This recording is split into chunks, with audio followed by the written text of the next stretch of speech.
بسم اللہ الرحمن الرحیم، السلام علیکم جی۔ اٹھا پاکستان میں آپ کو خوش آمدید کہتے ہیں اور امید کرتے ہیں کہ آپ سب بخیریت ہوں گے۔ ہماری دعائیں آپ کے ساتھ، ہماری نیک تمنائیں آپ کے ساتھ۔ انسان کی فطرت میں بڑی ساری چیزیں ہیں جو ہم اور آپ جانتے ہیں، جو ہماری فطرت کا بھی کہیں نہ کہیں حصہ ہے، یا ہماری عادات بھی بن جاتی ہیں، یا ہمارا زندگی گزارنے کا ایک طریقہ بن جاتا ہے۔ ایک ایسی ہی کہانی جو سوچنے پر مجبور کرتی ہے کہ ہم زندگی کی تگ و دو میں کتنا لگے رہتے ہیں، لیکن اینڈ رزلٹ کیا ہے۔ تو ہوا یہ کہ ایک شخص کے اچھے کاموں سے متاثر ہو کے بادشاہ نے کہا کہ اس شخص سے کہو کہ صبح سے لے کر شام تک یہ جتنی زمین ہے، یہ جتنا میرا علاقہ ہے، اس کا ایک دائرہ مکمل کرے۔ جیسے یہاں سے شروع ہوا اور وہ پورا دائرہ مکمل کرتے ہوئے یہاں پہنچے، اور جتنا اس نے دائرہ کر لیا ایک دن میں، وہ زمین میں اس کو دے دوں گا۔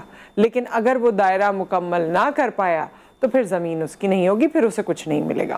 وہ شخص بڑا خوش ہوا، وہ نکلا جی صبح صبح اور دائرہ مکمل کرنے کے لیے چلتا گیا۔ ظہر کا ٹائم ہوا تو اس نے سوچا کہ اب مجھے واپسی کا رخ کرنا چاہیے ورنہ دیر ہو جائے گی۔ لیکن اس کو کچھ پہاڑ نظر آ گئے، کچھ ہریالی نظر آ گئی۔ اس نے سوچا کہ یہ بھی میری ملکیت میں آ جائے تو کیا ہی اچھا ہو۔ وہ مزید آگے چلنے لگا کہ ابھی مڑ جاتا ہوں، کرتے کراتے اس کو عصر کا وقت ہو گیا۔ ایک ہی دن میں پورا کرنا تھا، مغرب کے آس پاس تک دائرہ مکمل کرنا تھا۔ اس کو بڑی تشویش ہوئی، بہت برا لگا، اور اس نے سوچا ہے میں تو لالچ میں کہاں تک پہنچ گیا، اور مجھے تو واپسی کا سفر طے کرنا ہے ورنہ میرے ہاتھ تو کچھ نہ آئے گا۔ واپس مڑا بہت تیزی سے اور بڑی کوشش کرتا رہا کہ جلدی اپنا دائرہ مکمل کرے، تیز رفتاری کے ساتھ۔ اس میں ہانپنے بھی لگا، طبیعت بھی خراب ہونے لگی، قدم بھی بوجھل ہونے لگے، سورج بھی سر پر ہے، لیکن پھر بھی کوشش کرتا رہا، اور کرتے آخر کار وہ اس پوائنٹ پہ آ کے گرا کہ اس کا دائرہ مکمل ہو گیا۔ یعنی جس پوائنٹ سے اس نے شروع کیا تھا وہاں اس کا سر تھا، اور جو آخری پوائنٹ تھا وہاں اس کے پیر تھے، تو وہ دائرہ پورا مکمل ہو گیا۔ جب لوگ آئے اور لوگوں نے دیکھا تو اس میں کوئی سانس باقی نہیں رہی تھی۔ دائرہ مکمل ہو گیا تھا، وہ زمین مکمل ہو گئی تھی، لیکن سانس باقی نہیں رہی تھی۔ اس کے اعزاز میں، یا کہہ لیجئے کہ اس نے یہ دائرہ جو بھی مکمل کیا تھا یا جس طرح بھی، تو جس جگہ پر وہ گرا تھا اس جگہ پر اس کی قبر بنا دی گئی۔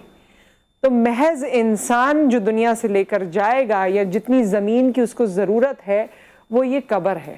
وہ 6 فٹ کی زمین ہے جو ہمیں آخر میں ملے گی، لیکن وہ 6 فٹ کی زمین ہمیں یاد نہیں رہتی ہے جو 6 فٹ گہرائی ہے اور وہ جتنی لمبائی ہے، لیکن ہمیں یہ یاد رہتا ہے کہ یہ زمین لے لوں، یہ اب اپنے نام کر لوں، اس کا حق مار لوں، یا یہ چیز خرید لوں، اور اس تگ و دو میں ہم اپنی زندگی کو بڑی مشکل میں ڈالتے ہیں۔ اور اسی لیے قرآن مجید میں کہا گیا ہے وَالْعَصْرِ إِنَّ الْإِنسَانَ لَفِي خُسْرٍ، یعنی بے شک انسان خسارے میں ہے۔ ہم سب خسارے میں ہیں، کیونکہ ہم اس وقت کی جو آخری وقت ہے، اور جو ہماری جتنی زمین ہمیں دے دی جائے گی، اور اس میں بھی ہماری ہڈیاں پتہ نہیں کہاں رہ جائیں گی، کیا ہو جائے گا، روح ہماری پرواز کر جائے گی۔ دنیا سے ہم اپنے اعمال لے کر جائیں گے، لیکن ان اعمال کو ہم اتنی ترجیح نہیں دیتے جتنی ترجیح ہم دنیا میں جو اٹریکشنز ہیں ان کو دیتے ہیں۔ اس پہ ضرور سوچیں۔ ایک بریک، اس کے بعد جب ہم واپس آئیں گے تو آپ کی ملاقات کروائیں گے کچھ ایسے لوگوں سے، کچھ دیر بعد جو آج کا ہمارا پلان ہے، جو اپنی duties irrespective of the age بہت اہم ایونٹس میں سر انجام دیتے ہیں، آپ کو سڑکوں پہ بھی نظر آتے ہیں۔ وہ کون ہے، کس سے آپ کی ملاقات ہو رہی ہے، اور اس ٹریننگ کے کیا فوائد ہیں، we'll tell you about it after the break۔